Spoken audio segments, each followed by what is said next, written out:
What if the dreams you've been chasing aren't actually yours? From a young age, we inherit the perspectives of our parents, our grandparents, our teachers, our communities, even our siblings about who we should be, what success looks like, and what's possible for us. And if we never pause to question those perspectives, is it possible that we actually spend our lives chasing borrowed dreams and then allowing those dreams to dictate who we become? I was raised in public housing, and that environment offered one clear story about who I was expected to become. But even as a child, I kept imagining something different. I was already unlearning the borrowed dreams and inherited perspectives that would try to influence the perceptions that would shape my life. That awareness would matter more than I realized when my life took an unexpected turn. It was August 1995. It was a hot summer day, and I was completely exhausted. I had just finished working an early shift, but I was going home to take a pregnancy test. And to my surprise, the results were positive, even though I felt completely negative. I was 21 and pregnant with my first child. At the time, I was living in Georgia, working the early shifts at the Pancake House, pretending I had a plan, all while I slept on a mattress on the floor. I was completely terrified, not only because I had no idea what I would do with a child, but I was also afraid of repeating the same story I had been trying to outrun. Not long after learning that I was going to be a mom, I think I did what any sensible young woman at that age would do. I went home to my mom in New York City. My mom offered a loving and protective environment. But that comfort came wrapped in a familiar message, a message that said, stay here, stay safe, but stay where this is acceptable. Even to a certain degree, expected. It was everything that I had been trying to escape since I was about 6 years old. I soon had to return to Georgia, pack my things, break my lease. And somewhere along that stretch of highway, my car got into an accident. An 18-wheeler's tire blew out, and it caused me to spin out. I can still feel the pebbles hitting my face because my window was open as my car kept spinning and spinning, hitting the median in the middle of the road. All I could do is hold onto the wheel, gripping for dear life. When the dust settled, my car was completely totaled, twisted metal and shattered glass everywhere. And even though that accident happened almost 30 years ago, I can still remember sitting in the wreck, hearing the sirens in the distance, strangers pulling over to help, and obviously all of them asking, "Are you okay?" And the only words I could whisper, "My baby." It was like in that instant, every ounce of uncertainty I had about becoming a parent disappeared. It was like I suddenly knew what it meant to be a mom. And I also realized this was another chance to change the trajectory of my life. The blueprint my mother inherited wasn't my only option, even if it was the greatest elevation she could imagine. I had spent years trying to outrun that blueprint. Yet here I was, standing right inside of it. But motherhood has a way of shifting things if you dare to dream your own dreams. Motherhood made me grow up, not concede. It forced me to stop running from my past and to start running towards my future.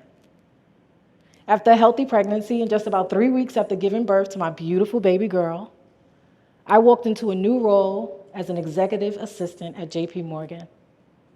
That job was the doorway to stability, to exposure, to opportunities I didn't even recognize the first time that I had a job in the corporate sector. Looking back, getting pregnant, being in that accident, that would have broke a lot of people. But it didn't break me. It woke me. It was the moment that clarity and purpose collided, the moment that fear and courage embraced, and the moment I stopped following someone else's arbitrary script for my life and took the pen to start intentionally writing my own. For years, I thought the goal was just to get out. But getting out didn't mean I was living a life that was based on my own dreams or my perspectives. That truth would reveal itself to me through a series of unexpected events that would break the narrative about the life that I was living and reveal to me the woman that I was meant to become. I was raised in New York City public housing. I was the baby of 7 children, and my mother raised us on welfare and food stamps. And we shared everything, including the bed that I slept in with my 2 sisters until I was about 6 years old. Still, dinner was always on the table. My mother had a quiet kind of magic, stretching what little we had into enough. Many days and nights, as you can imagine, in our household were somewhat chaotic, but it was home, no matter how predictable we could call it ours. And I know in my heart and my soul, my mom did the best she could with what she knew. But I also know she couldn't teach me a version of success she herself had never experienced. In our neighborhood, there was no roadmap for leaving, and it carried its own set of borrowed dreams, the kind that said, stay here, survive, repeat. Success in my neighborhood, it meant surviving the system, not escaping it. For as far back as I can remember, I think I've always seen my life different than the world expected me to. And perhaps that's how I learned to trust my own perspective and my own perceptions of the world to let it lead the way. As I got older, many things in my life started to shift as a result of me having this awareness of my perspective. But along the way, it got challenged many times. I remember when I was in junior high school, it was the first day of 6th grade. I was so excited, but that morning, that excitement was quickly taken away. As my friends and I prepared to walk to school that morning, we would take a shortcut, but only if you were with a group of people, because remember where I came from, it wasn't the greatest, but that shortcut you definitely couldn't go alone.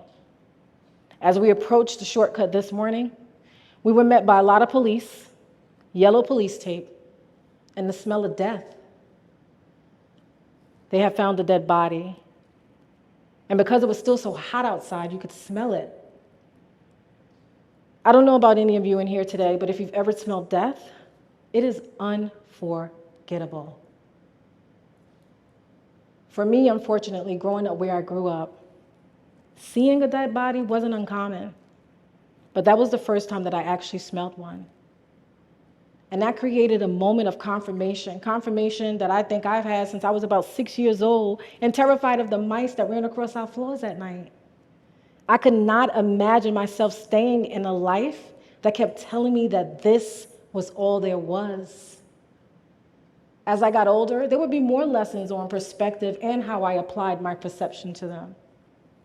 When I graduated from junior high, I was given an opportunity to go to a specialized high school because I was one of the smart kids.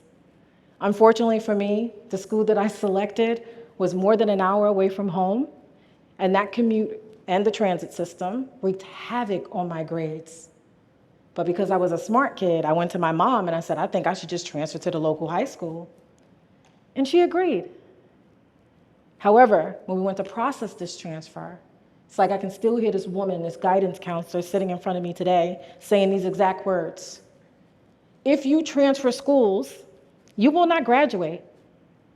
And I remember thinking to myself, that is your perspective, ma'am. That is not my destiny. In fact, I graduated from high school early and with honors.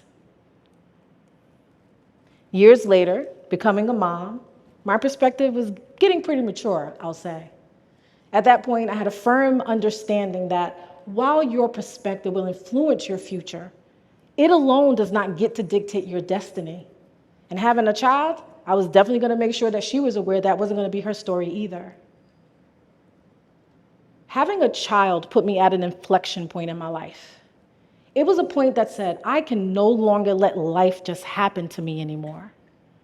I had to learn how to choose, and I had to choose with intention. That would mean so much when I entered into the corporate sector for a second time. At this point, my perspective was completely different. I had an expanded sense of what was possible, and I finally started to recognize a version of success I hadn't recognized before when I was growing up or when I was in corporate for the first time. While perspective will have a firm implication of what you believe is possible for your life, we also need to consider what clarity role is. Clarity is really what helps us to set the direction. And when I had this level of awareness, my life accelerated. I was now moving in purpose instead of being motivated by the fears of repeating my family's history based on those borrowed dreams and inherited perspectives. Opportunities came faster. Promotions came every 12 to 18 months. I was no longer running from a life that I didn't want or choose. I was now confidently building one I had unknowingly pushed aside. And that's when I also realized a truth that extends far beyond my own life story. Elevating your life begins when you challenge the expectations inherited through borrowed dreams, and you reframe your perspectives in a way that empowers you. So many of us, and probably most of us sitting here today, have never paused to ask where our dreams came from in the first place. The moment you do, you discover something freeing. You realize you are not bound by the perspectives that you may have grown up with, and that you are allowed to confidently build a life that you choose based on your own lens and perspective of the world. That is what I believe is the beginning of transformation and what forms the foundation of what I like to call the Get Yours mindset. It is the mindset that invites you to get clear about what you truly want, to envision a life beyond the borrowed dreams and inherited perspectives that you may have grown up with, and to take intentional action, building a life you are proud to choose. I don't want anyone leaving here today to think that I am denouncing where I came from. I'm not doing that. But what I am saying is that we should honor who we can become. The moment we begin to practice this mindset, something subtle but powerful starts to happen. Our decisions become more intentional and aligned. Our voice becomes more certain. And the weight of other people's expectations starts to fall away. And from this place of intention and alignment, the way we imagine our lives begins to evolve. Because we're no longer living our lives based on anyone's borrowed dreams or inherited perspectives, and instead are living lives based on what we choose, based on our own perspectives of the world. And in that lives a shift where life becomes less about keeping up and more about becoming who we were always meant to be. So when you leave here today, I invite you to take one simple but powerful step. Pause. Pause just long enough to ask yourself these two questions. Am I living a life that is based on my own perspectives? And am I living my own dreams or someone else's? Naming that truth is the first act of getting yours. It is the moment that clarity begins. It is the moment that the weight of borrowed dreams and inherited perspectives starts to fall away. And it is the moment you begin to elevate yourself towards the person you are becoming. You don't need another blueprint. You don't need anybody's borrowed dreams or inherited perspectives. And you certainly do not need permission. You already have everything you need. and as a reminder that I lean into often to keep myself grounded in this mindset. Honor your gifts, your natural talents, and let them be your beacon. Because in the end, the true privilege of this one precious gift of a lifetime is not to become who the world expects, but to become who you and you and you are truly meant to be. Thank you.